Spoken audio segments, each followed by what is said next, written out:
Saya tengah duk cari ni tempat hotel kucing dan grooming kucing. Oh, tu dah. Meow Cat Oasis. Cat Hotel dan Grooming.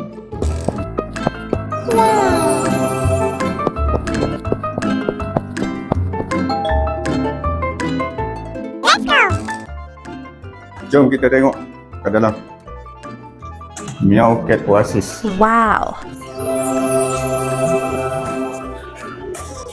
Kepada anda yang ada di Wangsa Maju, Setuasa ataupun di area KL, inilah tempat yang sangat sesuai untuk hotel kucing dan untuk grooming. Tengok, kita tengok apa yang ada kat sini. Cantik kucing ni. Wow, menarik. Manja sangat kucing. Wow, hai. Okay. Suzy. Uliana. Suzy dan Uliana. Ini adalah customer-customer kita yang memang mempercayai tentang hotel ini dan perkhidmatan yang kami berikan.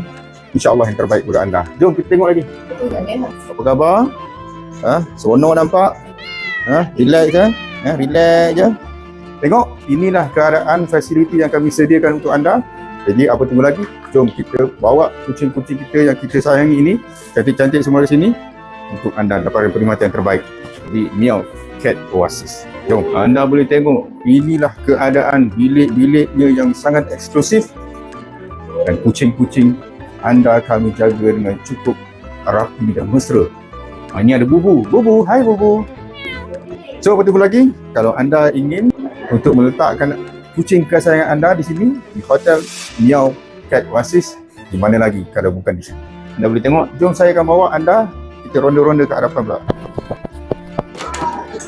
Ini tengok customer kita ni yang sedang menunggu. Ada yang remaja, ada yang warga emas, semuanya menunggu perkhidmatan yang terbaik di sini.